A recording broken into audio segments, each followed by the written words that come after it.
presented by V-Guard. कोई ground पे सर्वे नहीं है, यहाँ कोई करने आया नहीं कि यहाँ पे क्या हो रहा है क्या नहीं हो रहा है। यहाँ आए जनता से पूछे कि मोदी जी की कितनी लहर है, कितनी दीवानगी है। ना जिसके पास बहू है और ना जिसके पास बहुमत, वो सरकार कहाँ बनाएगा। जो मोदी जी ने नारा दिया है इस बार 400 पार, वो 400 पार होके रहेगा।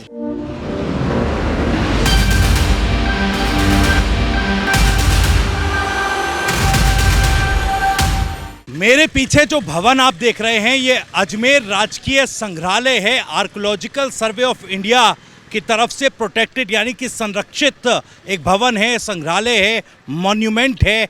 लेकिन इस भवन का अपना एक इतिहास है। दरअसल हल्दी घाटी युद्ध की व्यू रचना इसी भवन से बनाई गई थी, पूरी रणनीति तय की गई थी मुगल काल में। इसके अलावा अंग्रेजी हुकूमत की एक तरीके से कहें तो नींव भी इसी भवन से रखी गई थी, जब इसी भवन से जहांगीर ने अंग्रेजी हुकूमत ईस्ट इंडिया कंपनी को एक औपचारिक अनुमति भारत में व्यापार करने के लिए दी थी। और वो व्यापार कितना बढ़ा और किस तरीके से भारत में बढ़ा ये किसी से छिपा नहीं है। तो एक तरीके से कहा जाए तो अंग्रेजी हुकूमत की नींव भी यहीं से रखी गई और मुगल सम्राट अकबर को जब भी किसी पर आक्रमण करना होता था तो यहीं से वो तमाम रणनीति युद्ध की और व्यू रचना बनाया करता था। खैर, अजमेर के चौपड़ पर हम मौजूद हैं। इसको शहर का सेंटर भी कहा जाता है। लोकसभा चुनाव है। लोकसभा चुनाव में अजमेर की जनता क्या कहती है, यही आज जानने की कोशिश करेंगे। यहाँ पर मेरे सामने शंकर चाट भंडार भी है। लोगों की भीड़ यहाँ पर मौजूद, काफ़ी संख्या में लोग यहाँ मौजूद हैं और कहते हैं बड़ा लाजवाब चाट यहाँ पर बनती है। खैर, लोग आए भी हुए हैं चाट वगैरह खाने के लिए, उनसे बातचीत करते हैं लोकसभा चुनाव के लिए। लेकिन अजमेर की सड़कों पर पॉलिटिकल पार्टीज की तरफ से नेताओं की उतनी एक्टिविटी नज़र नहीं आ रही है। वो उत्साह, यूथ का मोबिलाइजेशन नजर नहीं आ रहा है। ऐसा लग रहा है कि जोश गायब है। लेकिन इस बार अजमेर लोकसभा सीट पर जनता की व्यू रचना क्या है यह समझने की कोशिश करेंगे। मेरे साथ कुछ लोग हैं। भाई साहब नमस्कार, नाम क्या है आपका? सुखपाल जी, लोकल हैं आप? हाँ। क्या है इस बार चुनावी माहौल अजमेर में, जरा बताइए दर्शकों को। बढ़िया है। किसका पलड़ा भारी लग रहा है? फूल का। वजह क्या है? अब वजह तो क्या है, बढ़िया चल रहा है। वजह क्या मान रहे हैं, किस वजह से बढ़िया चल रहा है? वो खाना पूर्ति हो रही है, काम धंधा चल रहा है। खाना पूर्ति हो रही है, काम धंधा चल रहा है। हाँ। क्या करते हैं आप? मैं तो बेलदारी। बेलदारी करते हैं। अच्छे से गुजारा वगैरह बेलदारी में चल जाता है? हाँ। चलिए ठीक है। भाई साहब नाम क्या है आपका? मेरा नाम संजय जैदिया है, अजमेर का निवासी हूँ। सबसे बड़ी जो मोदी जी ने वैक्सीन के जो कोरोना के काम में जो टाइम में वो काम किया ना, जो पूरे हिंदुस्तान में सबसे पहले जो वैक्सीन बनी थी और पूरे हिंदुस्तानी को जो वैक्सीन लगी थी वो सबसे बड़ा इफेक्ट करेगा चुनाव में, लोकसभा चुनाव में। और जो मोदी जी ने नारा दिया है इस बार 400 पार, वो 400 पार होके रहेगा इस बार।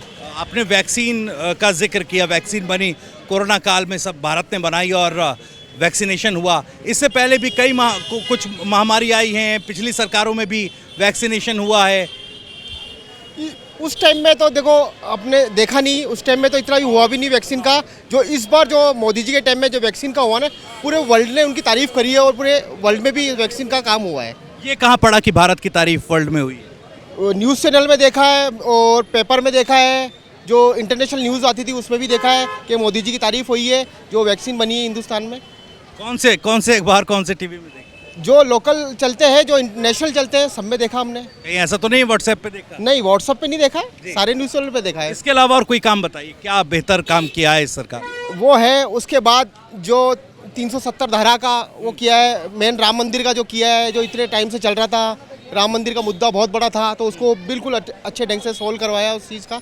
ये बहुत अच्छा काम किया मोदी जी ने। राम मंदिर 370, अजमेर की जनता को क्या उससे प्रभावित कैसे हो रही है? प्रभावित तो वो जो हिंदुस्तान जो सरकार जो काम करती है उससे सब प्रभावित होते ही हैं। मुझे जानकारी मिली यहाँ पानी की बड़ी समस्या है, 3-3 दिन तक पानी नहीं आता है। पानी की तो समस्या देखो ऑल ओवर हिंदुस्तान में ये, परंतु अब थोड़ी थोड़ी धीरे धीरे समस्या का समाधान होता जा रहा है। पूरे हिंदुस्तान में पानी की समस्या है। पूरी बहुत सी जगह समस्या ही है पानी की सर।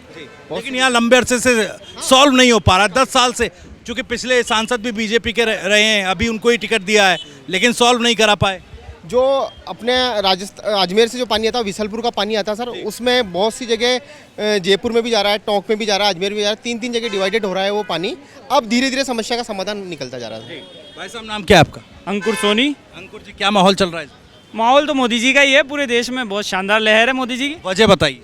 वजह है तो उनका एक जलवा है, उन्होंने जो विश्व पटल पर एक हिंदुस्तान की अच्छी छवि पेश की है, उसके आधार पर एक पूरे देश में एक लहर है उनकी। किसने बताया आपको विश्व पटल पर अच्छी छवि पेश की?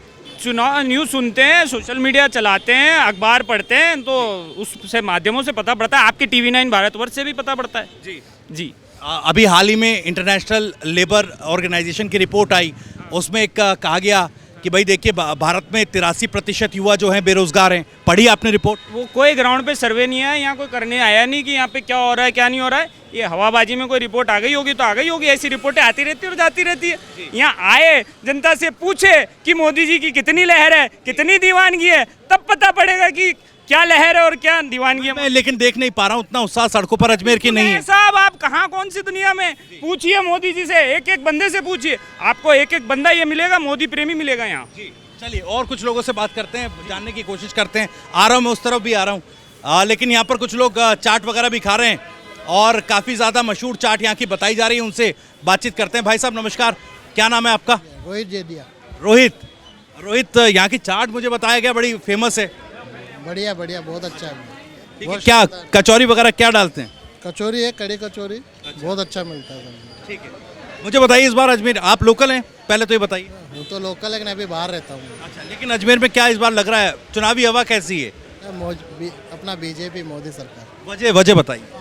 काम है बढ़िया, अच्छे बीजेपी। कुछ एक काम अगर गिनवा पाए। अभी इधर का तो मुझे आइडिया नहीं, मैं 2 साल से सूरत हूँ। कोई बात नहीं, जहाँ पर आप रहते हैं, जैसे आपने कहा बीजेपी का, तो बीजेपी है सरकार, बीजेपी रहा है। गुजरात में आप रह रहे हैं? जी हाँ। क्या करते हैं गुजरात? काम है अपना उधर कंपनी में काम है सूरत के अंदर। भाई साहब आपका नाम क्या है? लखन सिंह। लखन सिंह, क्या करते हैं आप? सर मोबाइल का शॉप है, मोबाइल की शॉप। मोबाइल शॉप चलाते हैं। क्या लग रहा है सियासी माहौल इस बार, चुनावी माहौल क्या है? अब की बार 400 पार। वजह क्या है सर मोदी जी के राज में ऐश है। किस वजह से? आप देखिए ना सर, जब से मोदी जी आए हैं, राम नाम का जलवा है, हमारे राम लाला जी आए हैं, बहुत सारी बातें हैं। इसके अलावा जो बेहतर काम हो?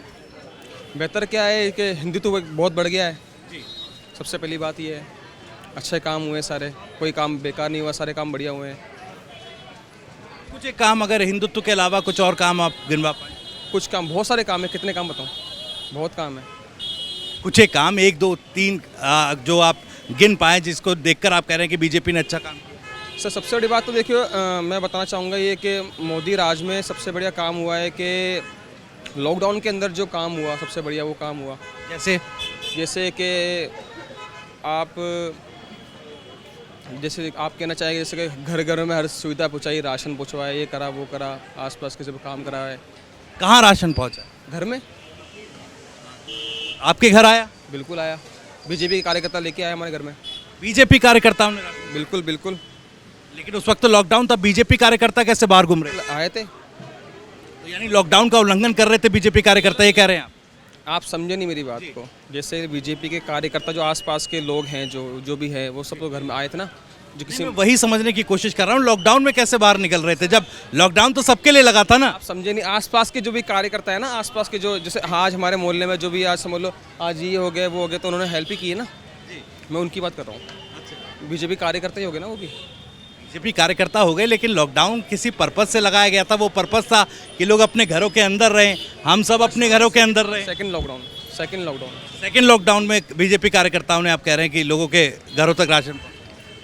चलिए ठीक है, बीजेपी की हवा बता रहे हैं। भाई साहब क्या नाम है आपका? मेरा नाम गौरव जैन है। गौरव जैन, क्या माहौल है इस बार? माहौल बिल्कुल बहुत जोरदार है, हम 400 पार जा रहे हैं मोदी जी की सरकार। आप बीजेपी कार्यकर्ता हैं? नहीं, सामान्य। आपने कहा कि हम 400 पार जा रहे हैं, तो मैं पहले समझ लूँ, मैं उसी हिसाब से फिर बात करूँ। मैं मोदी जी के परिवार से आता हूँ।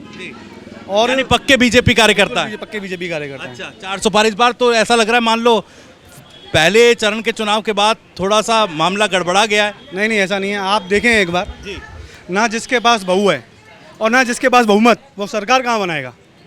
राहुल गांधी के पास ना तो अभी बहू है और ना उसको कभी बहुमत मिलने वाला है। तो आप कहीं सोचा नहीं, हमारी कहीं टक्कर में नहीं है मोदी जी के सामने, वो कहीं भी टक्कर में नहीं है और हम जीतेंगे। आप समझो कि हमारे बुजुर्गों ने एक सपना देखा था कि राम मंदिर का उद्घाटन होगा, एक बहुत विशाल राम मंदिर बनेगा। हमारे पूर्वजों का सपना मोदी जी ने हम लोगों को करके दिखाया पूरा। आज हम लोग अयोध्या जाके दर्शन करके आए हैं, साक्षात राम जी के दर्शन करके आए हैं। मोदी जी की देन है। हम मोदी जी को बहुत बहुत धन्यवाद देना चाहते हैं। रोजगार को लेकर सवाल खड़े होते हैं, लोग पूछते हैं कि राम मंदिर बना तो रोजगार कहाँ मिला।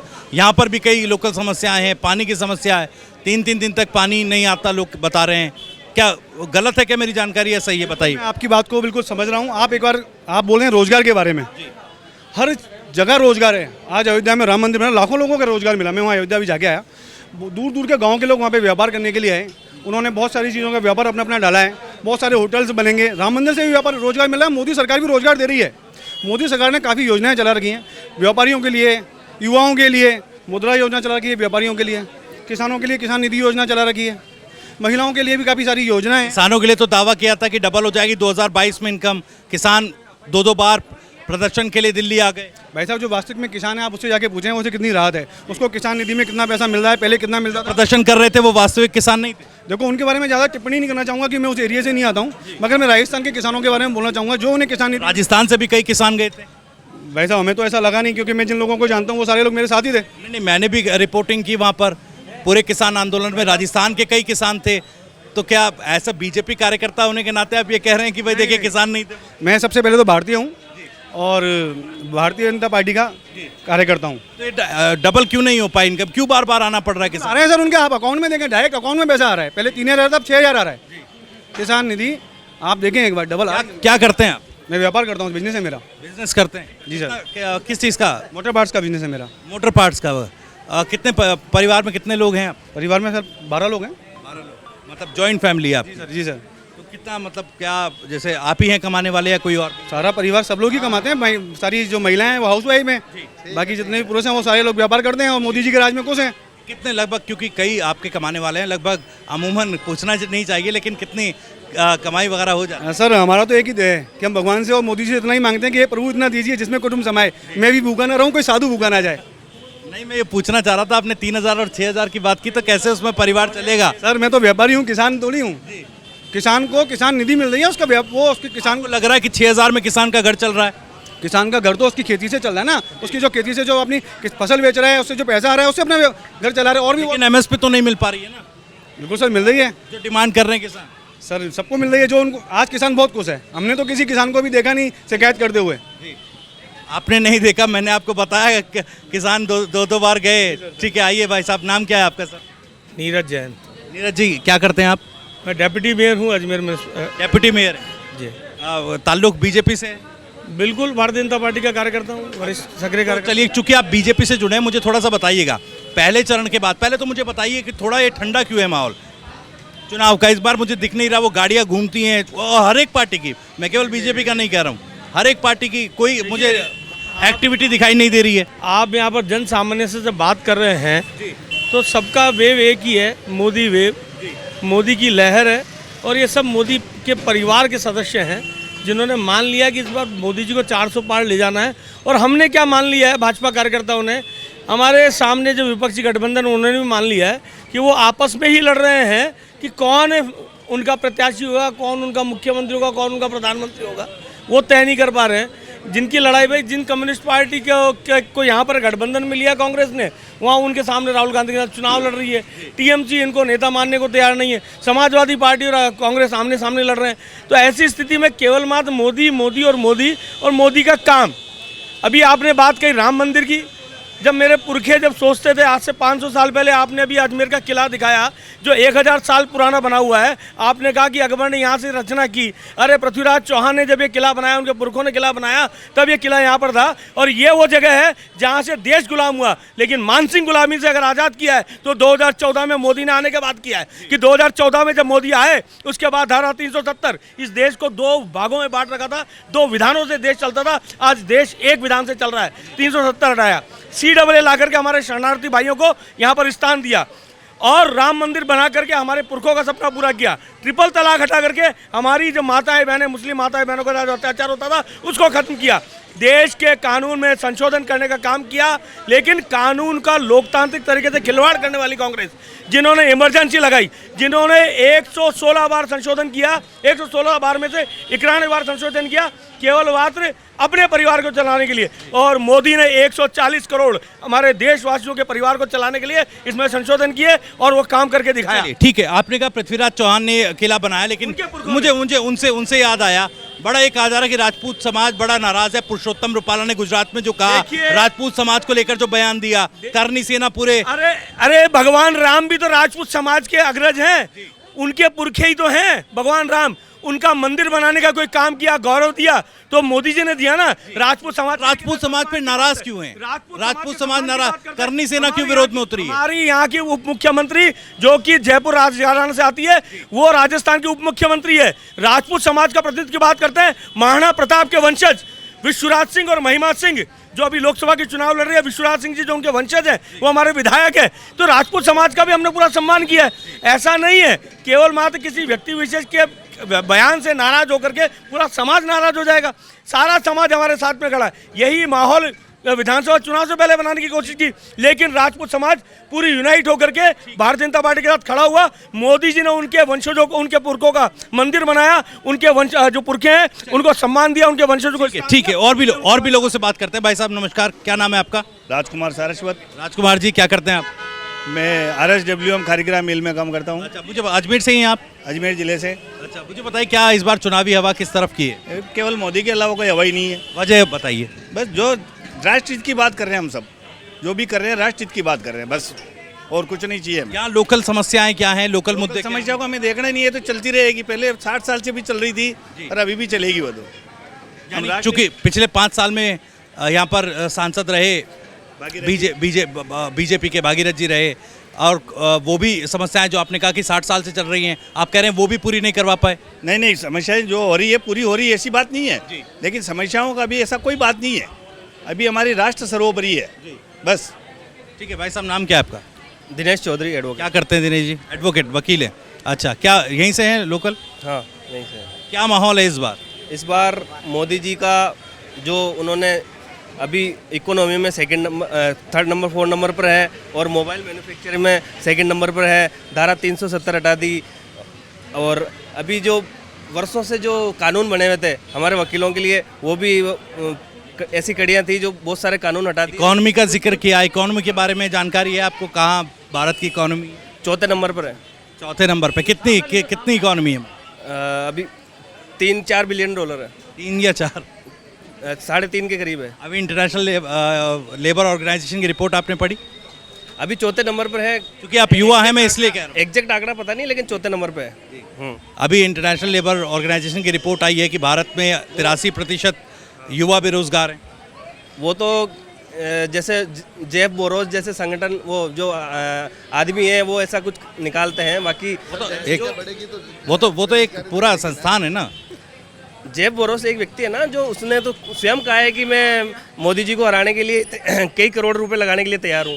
तो वो तो कुछ भी ऐसे आंकड़े निकाल सकते हैं, लेकिन 4थे नंबर पे है, ये तो सब मान ही रहे। दूसरा ठीक है भाई साहब, नाम क्या है आपका? मैं पप्पू सारस्वत, गुजरात से आया हूँ, सूरत से।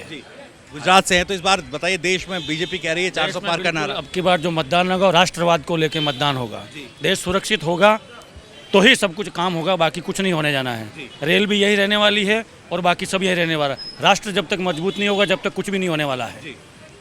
चलिए, तो ये अजमेर का वो इलाका है, शहरी इलाका है, जहाँ पर बीजेपी को लेकर थोड़ा पॉजिटिव रिस्पॉन्स ज़रूर दिख रहा है, लेकिन और भी जगहों पर ग्रामीण क्षेत्रों में भी चलेंगे, अजमेर के शहर के अलग अलग इलाकों में भी चलेंगे और जानने की कोशिश करेंगे कि अजमेर में पहला सवाल तो ये कि इतना चुनाव ठंडा क्यों पड़ा है, क्यों लोग जो चुनावी रथ पॉलिटिकल पार्टीज़ के हैं वो सड़कों पर दिखाई नहीं दे रहे, क्यों वो उस तरह की रैलियां और उस तरह के कार्यक्रम, चुनावी सभाएं सड़कों पर दिखाई नहीं दे रही हैं। दूसरा सवाल ये कि अजमेर की जनता किस पर इस बार भरोसा करेगी। जनता से पूछेंगे और जनता से ही जानेंगे कि अजमेर में कौन जीत रहा है। फिलहाल कैमरा पर्सन राहुल देव भारती के साथ मैं भविष्य त्यागी, TV9।